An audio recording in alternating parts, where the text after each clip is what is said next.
प्रभु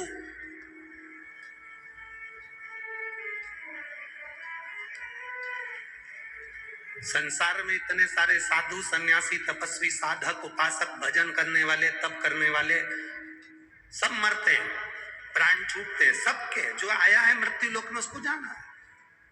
विष्णु पुराण में लक्ष्मी जी नारायण से कह रही है, संसार में जन्मा हुआ प्रत्येक मनुष्य मरता है और उसके प्राण छूटते हैं।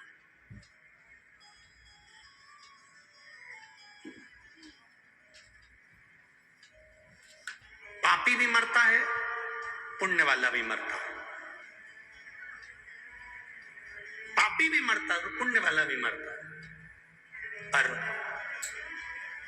दुनिया में दीपावली तो हर साल मनाई जाती है। लक्ष्मी जी भगवान नारायण से पूछती हैं कि वैकुंठ में दीपावली कब मनाई जाती है? तो नारायण कहते हैं जब कोई शंकर का भक्त शिव की आराधना करते करते जल चढ़ाने के बाद मेरे पास पहुंचता है तब वैकुंठ में दिवाली। उसका कारण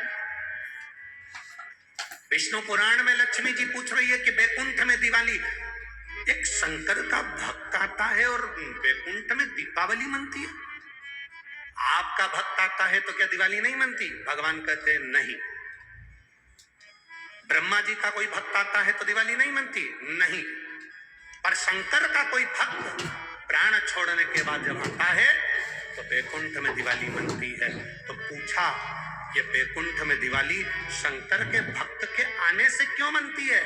तो भगवान नारायण कहते हैं शिव का भक्त जब हमारे पास में आता है उसके शरीर के तरंगों में, उसके शरीर, उसकी आत्मा के रोमावली में, उसके जीव के भीतर उसने इतना शंकर का जल चढ़ाया होता है, इतना शंकर का त्रिपुंड लगाया होता है, शंकर के जल को अपने मस्तक पर चढ़ाया होता है, आज्ञा चक्र पर लगाया होता है, शंकर के जल को उसने पिया हुआ होता है, शंकर के जल को चढ़ा चढ़ाकर उसकी एक एक हृदय की रोमावली में, उसके हृदय के अंदर शिव ऐसा समा जाता है कि वो जीव जब वैकुंठ में आता है तो 33 कोटि देवी देवता उस जीव की आत्मा की तरंग से वैकुंठ का फल प्राप्त कर लेते हैं। इतना आनंद की अनुभूति शिव के भक्त से हो।